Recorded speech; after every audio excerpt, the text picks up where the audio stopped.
à Dallas, il faut qu'on ande image Zawo. Mathématique, qui dit Banzete, qui dit Balibanga. Nakominanga desidaté, pona bolingo na yo Willy Musheni. Tutu Kunku. Bope fisenga na serum kombo Musheni Willy. Antibiotique zala oya tendresse. Vitamine boisseau zala oya caresse. Salut fidèles téléspectateurs, je vous salue, c'est votre frère Tozi Congolo. On continue toujours avec ce genre de séances du parcours. Le parcours, une émission qui n'a jamais déceptionné les gens. Comme vous êtes toujours nos amoureux et vous donnez toujours votre temps d'offrir le bon moment pour suivre votre émission. Et le sûrement vous dire que vous ne serez jamais déçus. Aujourd'hui, nous y sommes venus juste pour vous montrer comment les choses fonctionnent chez Dr Alphonse. Dr Alphonse qui a déjà battu beaucoup de records, qui a déjà beaucoup fait, il a beaucoup réalisé. Et ça nous a beaucoup plus excité de venir parler avec Dr Alphonse.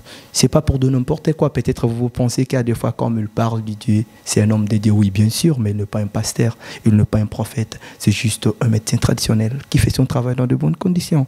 Et je voulais juste vous donner le temps de suivre, de comprendre et récomprendre encore comment Dr Alphonse fonctionne. Sur quel paramètre, c'est juste pour sauver la santé. Mais comme ce n'est pas notre domaine, comme n'est pas notre style de vie, comment on pourrait dire, je ne sais pas quoi moi, et je vous donne le temps de comprendre qui est Dr Alphonse dans cette émission, comment ça se passe, quels sont les traitements qu'il donne, quelles sont les maladies donc qu'il soigne, quels sont des médicaments appropriés qui peuvent vous aider à être sauvé pour votre santé. La santé n'a pas de prix, mais la vie a un prix. Et pour mieux comprendre, je vais déjà prendre mon invité, Dr Alphonse, pour parler avec lui. Salut, bonjour, Dr Alphonse.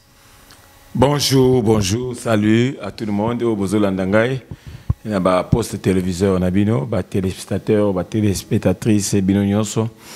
Alors, on a se présenté déjà comme journaliste à Outigoloba, qui est Dr Alphonse Lumanga.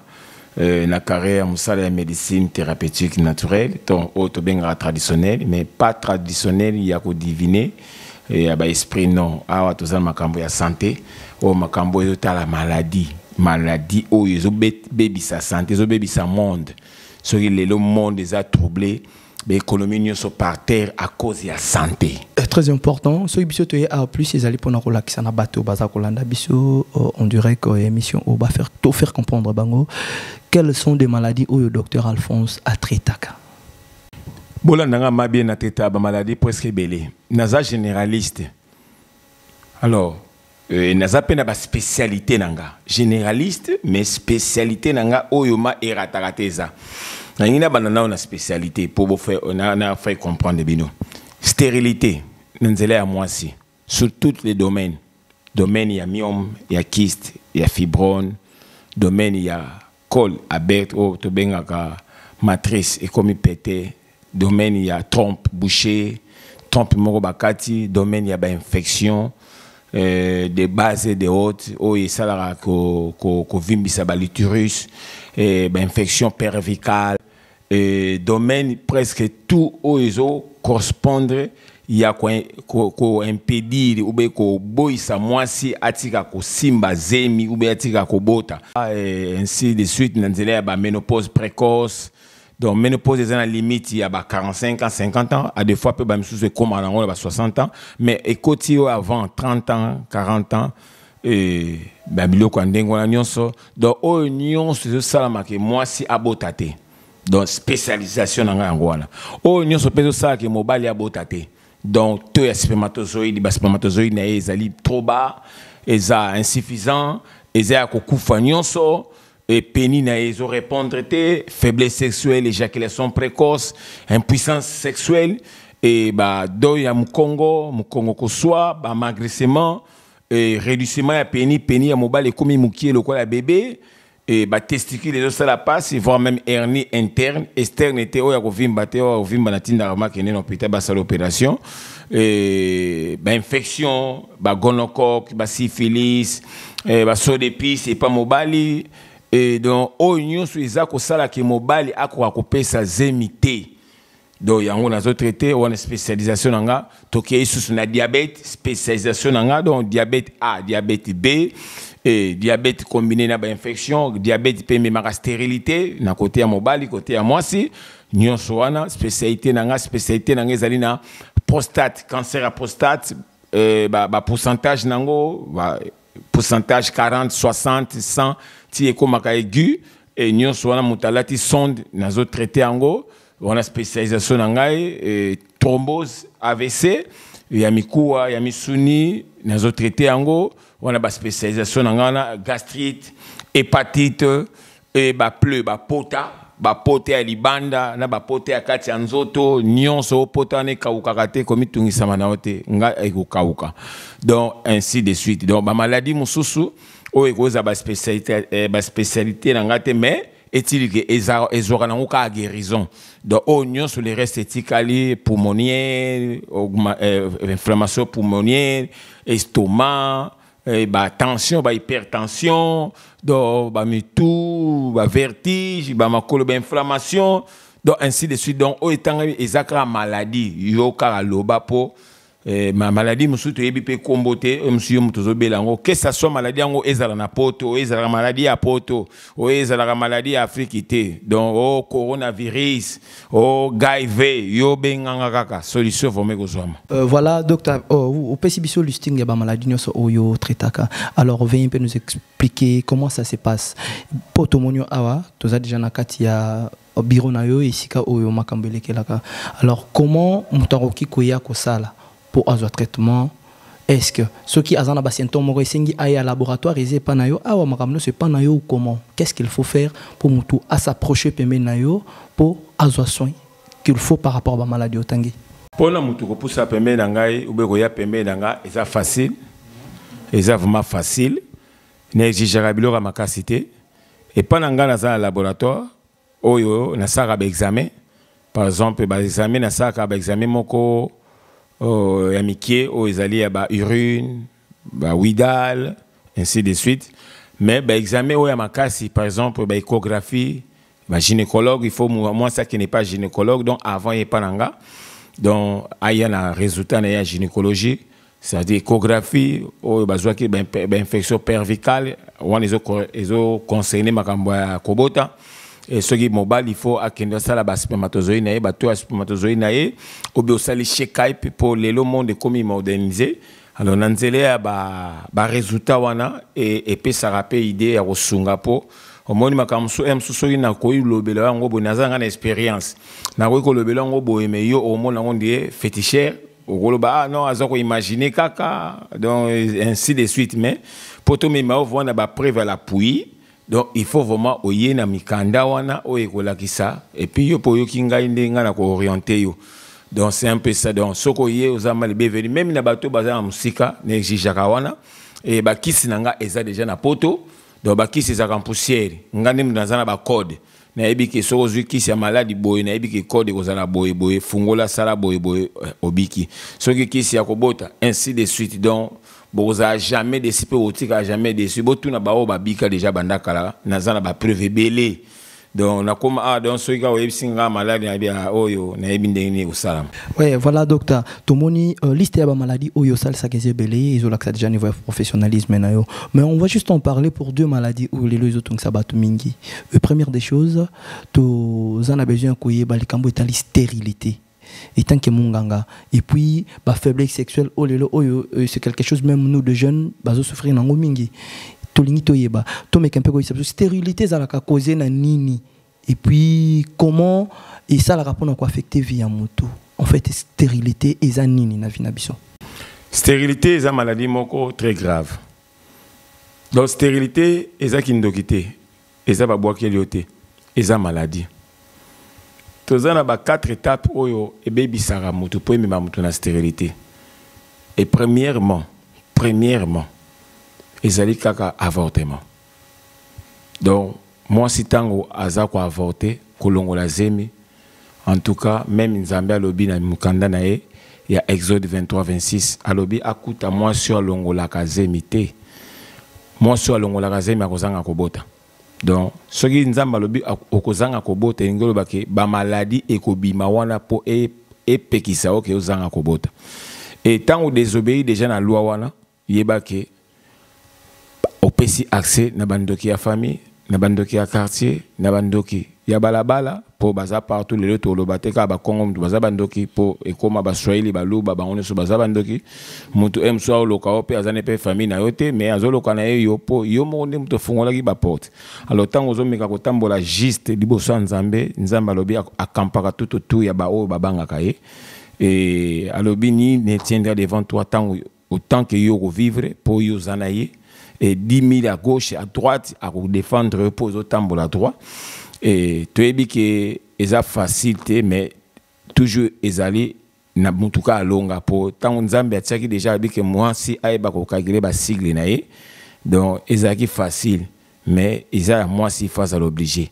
mobali paye foyer ba non moi si nanga na tambo et tambo alors kolongola zemezali façon indirecte pe indirect direct ya mutu oyo par exemple azui zemi aki asali kirtage wana to bengango direct indirect volontairement indirect nde to bengango na nzela ya ba application ya ba pilule ba le lendemain ba o bazana France ba yebi kisi yango soki avant rapport ou bien après rapport tango utiliser déjà kisi wana oza ko avorter déjà indirectement tango ke ko zo tonga pona ko sala ba limite ya ko bota par exemple 6 ans une année tonga wana eza kolongola déjà bazemi indirectement et tant au chip et tant au molon na niveau ya ba out nini ya matrice na yo donc wana ne to bengango indirect et en plus na biloko nzamba pekisi pratiquement mabele aibisi moi si alia mabele te lelo mingi ba mama baza victime na stérilité kazu ya mabele ana poto azana Portugal azana Allemagne botindilanga mabele ya bateke botelanga ngo na agence au monde na sac avec une grande maman respectueuse mais azotambola na mabele azolia OK mabele ba pesa yango etumbu na serpent qui alia kango atambola na libumu alors ce qui peut comme liango mama obono tambola na libumu ko tambola na libumu ngolo bake ozana souffrance ya libumu ba myome ba kyste ba fibrone ba col aberta ba matrice ko fungwama ba avortement pamba ma col elembi ba petit sexuel ezali susute o éjaculation kali susute ba limitation ou ba insuffisance ya ba ovule nyonso nezo na nzela ya avortement pe ko lia mabele alors ba côté mingi ya ba papa ezape mi na nzela ya ba mama pe ba contamination ya ba infection il y a plusieurs partenaires. Tant que maman a plusieurs partenaires, elle a couché à n'importe qui, n'importe où, au moment où elle a salabongo, infection, infection, et ça base. Il y a qui ça moi si attika ko bote, il y a un moniteur tindaga moi si asala échographie pour te infection cervicale, te infection cervicale, il y a un moniteur vimbi saraba outel, et ça là que l'utérus à moi si kangama et tengama de gauche à droite de haut en bas. Et ça là que nzele à moi c'est fungwami azoka susu akomo postate azo déclarer que mobile nanga peni na eza mukienzo quand au contraire yende voyager fungwami alors côté à mobile pèse ami ba infection ba gonocoque ba syphilis tout ça et mobile pemi ba se masturbaka et le fait que se masturber azako accumuler ba infection et les mauvais esprits aussi et betaramine nzela be hémorroïde mon côté si faiblesse sexuelle peni ya mobile comme mokuse a comme une façon à côté si ka peni na voyager moi si 1 minute c'est trop maebimi ce peut boire ki bon pe pour ça ça sur ezate a comme on appelle moi sina longo bilamba boy donc ba comment quoi maman leki na maman kulutu donc c'est un peu ça donc o biloko ezo reni o ezo salake ba tout ba comme la stérilité yango donc la stérilité c'est une maladie donc ba tout les lo ba yeba yango. Tomoni, docteur, différence au PCBCO, mais plus vous aviez plus penché sur des femmes. Donc, quelque part, peut-être que on est à l'occasion de chiter à stérilité, navi, à biso mibali. Différence nini tokoki ko sala à part la possibilité au tiko PCBCO awa. Plus réalité, aussi basé kaka naba maman. Donc, stérilité, mingi pe mibali bazo souffrir dans l'occasion de chiter à la mingi basi. Stérilité mingi mibali baza ko kuta nango occasion mingi ezaba cité ezaba conduite ya mibali bango moko osolande et ba maman de bazaka na ba risque mingi po nzoto na bango yango nde mutu eyambaka osolande OK soki mama ope azana savoir faire te azana connaissance te omoni ke akolia mabele et à cause on a plusieurs partenaires donc biloko ba prendre kango moto eza moto mususu ayebika ke do une fois so za mi bale belé eza lango bien mais il faut yebisa ba dégâts faut yebisa comment ozotambola bongo makambo nini koyela yo et batu mususu mususu a se trouver qui place mo boy pas ces ala qui mais a salela ki kindumba les faire bano sala kindumba po mingi balobaki balata ba capote même sous balata ba capote té a sali mais na simona a voyager personne na poto to condamné au té pour ezaki ba difficulté mais ma de na poto mais siko malade o lobaka ba conséquences et na ba conséquences wana tango bango ba mona mimi médecine naturelle ba se baza mimi na ba shikwanza na ba kikolo na ba ponga binde ba sombara na se. OK, la médecine naturelle aujourd'hui c'est pas une blague na mutu azo sala ngo bien ce qui a sengi yo mbongo assez c'est que sala ngo bien té c'est que azana certitude té pour la méthode ngo médecine donc ingolo ba kaka de même ndenge yo kendaka na hôpital ya mundele ka ndenge de même yo pozo ya awa donc ozango à la légèreté par exemple ndenge moni bakisi oyo boza en poudre alors pour comme poudre boy ba fort ni o mutu asali pour comme en poudre pour comme na open na poto ba fort ni mutu asali pour ba pesa yango pe et fort ni pour ba identifier pe maladie na yo pour zo pe résultat c'est pas donné à n'importe quel docteur yango moni lelo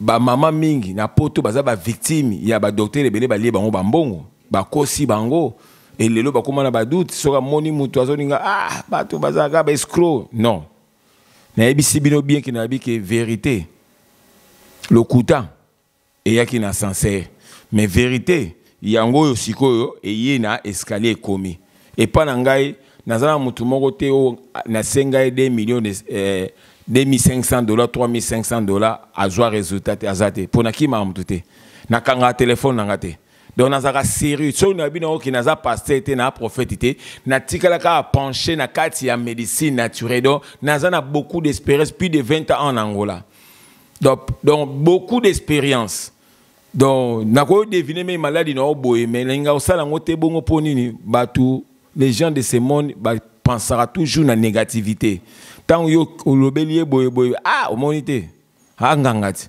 nenya ye baba malade aboye magicien yango moni loko eza médecine il faut tokeni na règle ya ba médecin donc il faut y a une échographie na yo radio check-up na yo ngana examiner tout na yebi bon na opesa siko kisi boye par rapport à boye yango nde yo ozalobiko ko sambela msu yo mutu ko linga soki ngana pe na lingi na ngai ponga ni naza buna nga concentrer na tambola ka droit et naza mana ba blackité ba plaisanterie vraiment na musalo ezate po ezama organisme ya bato santé ya bato donc na ko sa ba jeter donc mutu nyonso oyo ya makamba santé makamba stérilité que ça soit na ba forme nyonso soki omoni ko so botaki na osibana omoni ke simba na ngote tika ezate ke tango yo omoni obota 6 olingo bakisa 7 ozoninga hôpital esa lelo réduction na ndenge yo botaki 6 te hôpital lobi ke wana eza stérilité secondaire bafuta yango prix boye yo pesaka prix wana biso to wana rien à voir ndenge yo botaki 6 ou 7 poto salelo discount te po bozwango vraiment médecine bozwango te ko kinganga po soto te la plupart ya ba jeune na ba mama de ba mesana ko kota la banda ko wana mikuse mi ya kinganga o ba sukola ye o mona mutu azokene ko luka makamba ko bota ba sukola yo ba sukola yo mo se abatu ba sukola po ko luka mo o sukola pe mutu apa zo sukola moni nzoto na pe asaka na yo. En tout cas, ça me fait du mal. Nabato basara biloko ndengwana. Alors to banga nzambe dans la médecine naturelle yangola soki ponanga yangonde tombwama. Donc il y aura du sérieux pour nga naza sûr na za chef wa médecine thérapeutique nyonso yangola. Na monde na opesa déjà kisi ya sida na dena kisi ya COVID-19. Donc naza eloko musu na kolobete à part kaka yo muto olandanga yonde yo bika benga. Merci beaucoup, docteur Alfonso. On a aussi déjà comment stérilité, ils ont la compétition avantage dans des avantages, puis comment maman, plus ne pas souffrir kanango, puisque bango ba recevoir comment ba cause à l'attentif. Une très bonne conseil à vous le maman, il ne faut pas oublier, c'est conserver, être toujours dans de bons sens, une bonne conduite. Ça, c'est juste un bon conseil. Commençons par dire, et puis à ceux qui ont la conscience, à ceux qui ont la connaissance, ils vont toujours continuer à vous dire ce genre de choses. Docteur, awa tomiko lobela makamo pona moi tandenge ko kene mwambangu tomoni bakisi ezebele awa. Mais avant de lobela bakisi oyo ya ba maladie, vous avez touché un point. Tu es bien que tu as traversé pandémie, qu'on a perdu de personnes au Tolingara Mingi, au Bazalara bien abisso a une virus oyo et ça li monde des acquis na stand-by pendant un temps. Makambe belé tina bamboka msulu le à côté les mains. Première des choses Tolingato yebanata ya Covid-19 au pandémie oyo comment docteur Alekisi yango et puis vous aviez parlé que vous aviez découvert qu'ici où ils a guérir Covid-19. Ponani ne comme une top. Omoni eloko toloba ke ce tolobi que l'État africain a contrôlé le pays na union sauté c'est pour cela. Emsu pe tokolo ba ka contrôler kana mais est-il que emsu batemsu ba na se bazobo ya ko transmettre message na mukonzi. Emsu pe ba transmettre na bango mais emsu l'État pe azo sala tana ye pour calendrier l'État iko ka na bisoté un individu ko anga un simple docteur nazana obligation mona ko sala te et na lança qui appel na kina na ministère de la santé na lobby que naza akisi bandimi ba lobby ba obenga ba benga pété nazo condamner bangote c'est tout à fait normal pour je suis citadin angolano bon et quoi peut quoi arriver pas mutu mususu bon mais o ngai naza sûr et certain que ba obenga ba oya ozo akisi et pour siko na lobby suna akisa sida. Il y a Covid-19, na lakisa qui témoignage. Et là, il y a un témoignage. Na compare tout pour un témoignage. Na pesa mutumbongo, pesa nzwambongo lobabo jamais. Na tigala osalango tata mukolomoko. Jésus Christ Nazareth o aza parole pe vie. Ya bomo inanga ayebinga ina kosarate. Po yemo pe atindanga na kosate. Donc le quoi na lobi que sida donc boromona témoignage ya muto sida, ba toi sida o barobika. Et puis, je crois dans les gens qui sont en publicité, et ils ont une émission. Pour ceux qui sont en sida, ils ont un débat, ils ont un robika, ils ont un débat, ils ont maladie, ils ont pété. Alors, il y a un cas qui est sida, qui est Covid-19, ils ont souffert. Pour au moins, le message est dans le problème. Le problème est dans le malade, il y a un batu muso ko ndima na ete pas un peu na muta maladie pour to ko obligé te ki yaka kaka mutu muso pe azomona ke muso so nga na ye muso na zo apona enrichir doté azapona ko enrichir ete yonde contre ne obungi sa vie na yo pour so kufi c'est fini na biso na batu ambongo na ba pauvre batu ba batela la vie mingi za batu ambongo pour mutu ambongo alinga ko kufa te mais ba pauvre bazala bonga tena kufa na liwe ya ngoka lelo mais ayebi ne valeur à vite tout na ba riche. Et voilà, docteur, vous parlez des choses aux apaisantes. Laissez-moi dire, être concentré aussi. Sida, Covid-19, tout oiseau vivre actuellement. Ayebi, comment les gens ou comment le monde souffre sur ce genre de choses. Et ça, bah, virus, ou ils ont mortel, ou ils ont que quand quelqu'un a tombé dans le ou espoir et avis au kumamouki. Ndenge tu koloba riche ba yebi valeur ya vie et tout comme le quoi sentiment ko vivre na bato mususu na simalo yenge bandima ko kufa mais ce ba comme face nango motema ka ande yebi kilo ya liwa. Alors sida maladie oyo to sali nango déjà pratiquement 40 ans où ils alaka sans suite, sans une bonne solution, sans conclusion pour la santé à bato bazo yango to yeba ke to ko motanga ye moto liwa ya ndambu. Mais aujourd'hui Ozui courage, il y a côté les mains. Oyebisi biso qui ozui kisi ya sida. Covid-19, nous avions déjà un témoignage. J'espère que Djangin Timothée va nous faire cette balance des images. Batala ka témoignage wana, batala ba témoignage isusu ya musala ya docteur Tozanaye awa pour bomona grandeur ya musala naye. Mais ya sida exitenga plus. Mais jusque là témoignage les a été confirmé biso puis bato bazolanda biso. Est-ce que kisi zali déjà prêt?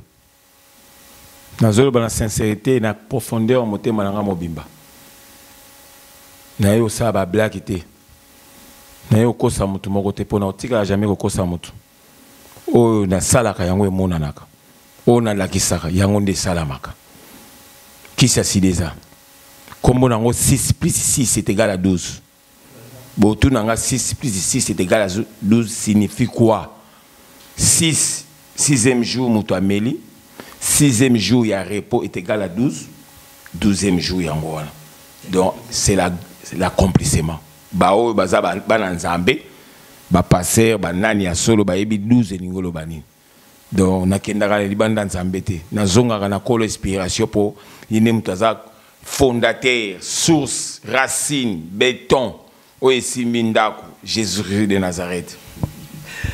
Docteur, on vous retrouve juste à chaque étape pour vous parler des dits, vous donner des conseils sur la Bible. Et le oyo, médecin traditionnel et tout le monde a thérapeutique, c'est comme ce que vous appelez le terme approprié, pardon. Bas à la rapé, pasteur aussi longtemps, bas guérir, tout. Mais yo, en tout cas, positionnant dans les années, vous appelez pasteur, entre-temps docteur ou comment? Avant de mettre un peu au détail, qui se retrouvé à OPSA sur la différence non? Merci na question na yo. Ngai na pastorité. Ngai na prophétité. J'espère que M. Boza na idée depuis mokile banda nzamba tina ba prophète belé. Ba apôtre belé. Ba pasteur belé, ba évangéliste belé. Mais aucun jour nzamba tina docteur. Ceux qui bolobi ba docteur lik bazaki ba docteur ba enseignant ya Bible. Donc docteur oyo yanzela médecine naturelle que nzamba tindi et salamanante eza liboso ngai pe ba mususu pe auza sute po na chaque eloko ya tinda ka moko moko po o ezali po na accomplissement lobana et po lobi o lobate na luka ko bota na zwaka ta lobi na lakisaka docteur Afonso tenga mwana na tindaka siko soki na zolo ba Jésus-Christ de Nazareth c'est vrai naza mutu musuna ko komisate po ye mutabimela kinga ye mutatinda kinga bikisa libota nanga siko ngana webisa libota na yeni na webisa que c'est lui qui m'a dit je suis qui m'a dit de vous dire que boobika na sida bozobika na COVID-19 na otika la osala église té naza na appeler na église té babenga nga bien sûr na église enseignement na enseignaka sur base ya traitement nanga sur base ya ba maladie pour ba maladie nyonso ce sont des esprits mauvais. L'Éternome 28:15 azolo bayango malédiction bénédiction malédiction eza ba maladie donc il faut na lakisa butu ndenge nini mutu azo fungo la porte pona okotse ba maladie mutu musupe a fungo une porte té a péché na été mais abeli c'est la volonté de Dieu ndé na lobaka sur 100% tozana 80% ya ba maladie ezo kote na nzele ya péché 10% na volonté ya Nzambe 10% na manque ya connaissance mutu azangi koyeba yango ndé kotie na maladie aux Hollandais. Donc, d'où, besoin de pastorité, je vous en prie vraiment. Ce qui conseille, moi, si na yo ndeko, loba na téléphone, ko ya wate po ya olexanga ta pamba, solo na WhatsApp, tout na conseil na opesa conseil tant que docteur de médecine naturelle, serviteur de Dieu. Donc, on a présenté quelques mon côté ba bezeboulo, ba nini. Donc, ça, ce sont des histoires à jeter, à retumba lokola ba bal ndenge ili a salaki. Donc, yango moninga pe na saki défi na lobi na tigeli bino mars na avril na lobi na bino bien que bobi misa muto bino bobi ki na sida soki bobi ste po na mona bino bolikana ba tefe ote na na mutu ngala tetaka sida ngai siko na sala na maloba te ke na oloba na la ki sa preuve na bino mars avril bolakisa so bolakisi te bo comprendre makinga na Nzambe ya Elia Jésus Christ de Nazareth o azamu konti pe mobikisi na relaxa bino même 5 ya sida o barobika et puis bino tenso na ko kata bino ba kingo. C'est docteur Alphonse Lumanga. En tout cas, ça n'engage que lui, hein, c'est ce qu'il vient de dire. Si vous avez besoin d'être guéri, se diriger. Nous avions des témoignages. C'est juste ce que moi je pourrais dire. Tant que l'église au milieu du village, c'est rien que la vérité qui nous engage, nulle part ailleurs. Mon vieux Pablo Kini, ça c'est une très belle invitation. N'ayez que vous êtes en bonne santé, vous êtes en bonne santé, mais peut-être pour ceux qui ne sont pas en bonne santé, vous avez tous à Molinga Kosunga, Gianni Batouessi, pourquoi pas aussi Abdul Vondo, Esaïe Bopongo Motema, Anna Matouza. Je vous invite tous de venir ici chez Docteur Alphonse pour vous à la guérir. Docteur, maintenant, on a rolling up siko yo bato bazolanda biso ba comprendre te betel bango li solo stérilité au petit bas détail pour gagner le temps. Vous avez parlé aussi du Covid-19. Ba témoignage ya bato déjà babikaki maintenant to rozela pe accident. O tche bango pe na défi, o tche pe na prazo. Nyonso ezaka na prazo tche li bango tantina mois de mars. Ce qui babimisité yo ko bimisa. Et puis ba rozenga mamutu. On est à Maloba au lobby. Mais tout ça, on a besoin de baba qui sont aux anango awa. Il y a des maladies nini et puis quelles sont les solutions que vous avez fait, comment ça s'est fait et si on a rabattu non nini nini basale la kamuto bandano awa. Ah oui, ça dit qu'ici, c'est justement il y a myome kyste vibrone donc inflammation à l'utérus nion soya liaka. Donc une fois ce qui n'a pas ça qui c'est un traitement il y a kobota. Ce qui a trouvé que aux années na ba myomité ba kyste té nion so na opesaka oyo. Mais ce qui n'a monique aux années ba myome ba kyste nion so ba l'utérus na ozwa oyo na oyo na mélanger na oyo. Donc yene mutu azala fondation ya ba maladie nion so pilier. Donc maladie morote na ko traiter sans que yena no avanda. Donc ce qui n'est non ça la ba kisi ya ba comprimé. Donc ebolozala so ba check kisi ya par exemple il y a stérilité ba ozwa oyo na oyo ba sangisi ba tiango na bocal moko. Ba biki o utilisant ba comme notice na ngo o sale la ngo boye boye. Donc na pharmacie ba noter ka ngo peka boye. Donc ba kisi na nga oyo eza bien donc okoki ko transformer ngo na pilule. Okoki ko transformer ngo na nini na ba comprimé. Donc ezo sengate ndenge o banganga msuba zalaka no o kende ko zo ba testicule ya ntaba. Kende ko zo lolemo nini wana yebisanga ba kokota wana machine ndeni pour esa la pilule ou esa la comprimé. Au moins que c'est du fétiche. Wana c'est zoba. Alors oyo yango de même. Donc oyo kisi ya sida ya COVID-19 eza na formule o ngamo na yebini na salaka. Donc ba code ko nango ezali. Kisi oyo pe ko traiter hémorroïde mais ba ko 500 na kisi mususu.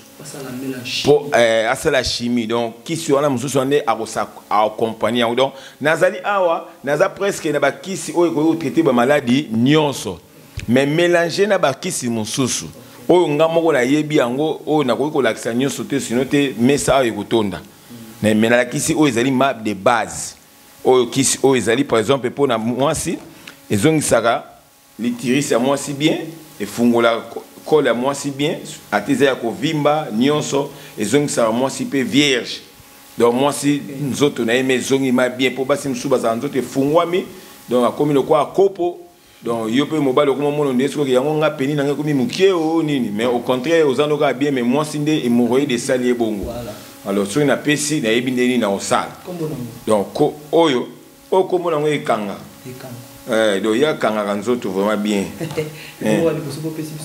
oyo ba kombo na ngeza secret ba kamsusu na sara mimi ya secret po ndenge to tala bo ba miyibi baze ebele awo baza wana mazo tala omona mutu ko msusu mama moko yela ngai na centre oh papa o kisina yango ngai o kisina ngate o te moteza couleur mo ngai mama okono tana makasa safu papa bomi mutu mutu moko bona tindaka na mboko na bine kende ko somela nga bakisi siko na yebike il fallait somela nga kisi ya prostate ezali mibale siko nga na tindi 25 nzete na bike yo somela nga banzete oyo yebike akende na liste na libela na seka nga bi akoboma batu moyibi.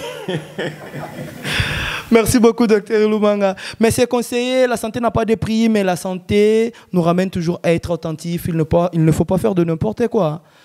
Il faut toujours se diriger vers les gens au bazar de la connaissance et la santé. Et pas Dr. Alphonse. Docteur, tu as déjà pratiquement dans l'émission Nabisio, tant Oyo, Balandi Bisio, tu es qui a colobé Mingi. Mais sauf que, Torbana Rosala, on a une séquence pour la science, une émission, tu peux savoir la différence, il y a des malades Oyo au traitaka pour comprendre. Pour aller là, on a comme on a peine que comme na suka, tomoni, ba qui sur l'axibisio, qui si acidana, ni ninde mutu excité bisio plus. Mais on le baki comme bon en hautain. 6 plus 6 égale à 12. Ndeye wana bande ko bazomona. Yepé azo traiter le sunanini. Yé azo traiter sur COVID-19. Mais comment expliquer qui si moko traiter comme maladie mbale mbala? Ezana ba code. Ezana ba code. Qui si yango o ndi basali ba osali lango boy. Ya COVID-19 ekomi na marque boy. So yo yebati niso zaka na kata mutunanga. Donc tango gouvernement roya azui ngana oyebisa on a continué à la bonne bi mokonzi président tozana besoin ya banzete oyo président Robert ka singa pa kuna bayena ngo tant bayena ngamo na continué à la bonne na maloba kitisa oyo bo nika ngo boy oyo bo sala boy yango nimte bimisa ba comprimer oyo ko bikisa ba na sida oyo pe bo sala boy bo sala yango mte ko bimisa ba comprimer oyo ko bikisa bata covid donc ba comprimer bata covid ezalaka misatu kombo ya kisi ya covid ezali GCN GCN. Et Lingolo, Jésus-Christ de Nazareth. Jésus-Christ de Nazareth. Le roi, il y a un repos, il y a un défi. Le docteur Bazé Belé. Le roi, tu comme dans la souka, mais tu as un défi mouké avant ton kata. Tous en a besoin quand il y a 3 docteurs à Paris. Où il peut convaincre que salam samalam. Ah, en tout cas, on a bien raté. Attends mon côté. Attends mon côté. Mon problème dans la sonore, attends mon côté. Pour naïbi côté, bazora bakisi. Surtout ba docteur ya Congo. Bazama casse pas papa mo boya limité. Ateke la bango bakisi. Ya salaka après bango bazoya kozwa. Papa on pe nazoka connaissance mo boya alingaki apesa ngai metana yoki ka ya. Nzamba bisinga bi o ngana pesa eleki ya ye. Zara kimia kolanda ete. Donc docteur mon côté wa convaincre nga awa. Même na Angola, même na Congo. Donc nazo beta tolote nazo mama vrai po et lo que sala ke batu ba mona musala mutu za témoignage. Les lo ba médecine naturelle ba te belé baza ba escroc, banganga ba komi ba médecin traditionnel, banganga ba komi ba savant et puis bazole ka pe na TV bino po bozo mona zo kumisaka ba bikeko na bango yo pozo kende kuna mama o ko nkozwa mona ndenge nini mbaso ngo ba traiter po bango ba traiter mbaso te ka mbaso yi mo ka bwaka ki yo nyata ki ka yango ya longo la ko bwaka lango su mutu mususu. Docteur Alphonse a dit, donc on ne pourrait pas censurer les pensées des autres. Docteur, tout comme l'absurde n'a pratiquement na suka émission, et qu'est-ce que vous pouvez donner conseil na batunyo so barolanda o bazarana besoin bazala yuri, et puis qu'est-ce que vous pouvez dire pour une émission na biso au parcours, c'est juste ça. Au moment na médecine naturelle au na sala, na sambele langa batute. Naza docteur, na senga fiche, échographie, radio, na pesio, prix, traitement. Au Pessimbo, on a eu au Zubaki, au Meli, au Silici, au Biki. Donc, on a un lot comme ça, on a été conseil, on a coupé sa bâtonnière. En tout cas, beaucoup de dimela Jésus-Christ de Nazareth, aza vrai Nzambé à solo. Nzambé à solo, vraiment, aza parole PV. Moutounion soit en 10 000 émissions, qui y est maladie nekobika, à Obenganga, à Otindambon, à Ozoa traitement, à Obika, quelle que soit maladie, oyo souffrir, même sida, qui c'est en Porto, et en France. En Afrique du Sud, na Congo démocratique, et Angola n'en parle plus pour mon pays nazali. En tout cas, aucun akolo babino ketika ni loba oya loba ki nangana bikisa bino libota na ye yemoko akiti kati nanga po bikisa yo libota na ye yo moto souffrir na sida pendant 20 ans melaka bakisi c'est le moment yango. Prostate okokufa na 40 ans na prostate. Prostate il faut zoyer au commune na 90 ans mais okomo zoango na 60 ans. C'est pas bon. Donc, à tout yebi qui a maladie à bato ambongo, yaya, makamnyoso, solo là. Makamnyoso solo là, on est déjà arrivé à la fin, je prends le temps aussi de dur. Merci beaucoup, docteur Alphonse, par rapport à cette grande réalité qui nous a beaucoup aidé. Il y a redécouvrir Makambo Belé, mais tout ça là toujours et l'ongonayo. S'abonnez-vous massivement dans cette chaîne Casa Dallas Pro TV. C'est par ici que vous allez suivre la grandeur de bonnes choses. Et là là. Le savoir ne ment pas. Quand on connaît. Quand on ne connaît pas, on apprend. On est là juste pas pour corriger, mais pour exposer les savoir-faire que nous avions depuis autant des années. Nos parents ont fait les efforts, qu'on soit ce que nous y sommes. On est fiers de ça. Papa Mathieu Kongolo Mouché, pourquoi pas aussi à toi, maman Rosa Kandé, que Dieu vous garde toujours. Steve Kongolo, les canalisateurs, pourquoi pas Fabi Kongolo. Matinga Lula, Joséphine Kongolo. Dallas Diangun derrière la caméra, doublé. Quadruple doublé. Mama ya ba mapasa oyo abota bango na lolenge o nzambe achinda baluka na nganga me bango makasi nzambe Nadège Tembe, je te salue et à bébé Believe, à toute la grande famille, Abdul Vondo, Gianni Batwesi, directeur Amadé, Patrick Elukusabié, vers Dieu Maxine Ndombele, je te salue mon frère Nzambe H congolaise et pourquoi pas aussi à toi mon vieux Pablo Kini Force, Pablo Kini quand je grite 3 fois, c'est qu'il a l'action. Merci mon vieux, continuez toujours à soutenir l'œuvre de votre petit, ça me fera du bien. Plein de bonnes choses à tout le monde. S'abonnez-vous massivement dans cette chaîne Casa Dallas Pro TV, c'est par ici que vous allez suivre une très belle émission de Toisi Congolo avec Dr Alphonse. Dr Alphonse, pas n'importe quel alubi, Azalaraye Moko, Anjimarabino Te. Je m'arrête là, ça n'engage que lui. Si vous voulez le défi, Tina mois de mars, Bikisa Moutasida. Oh là là, bye bye, à la prochaine occasion.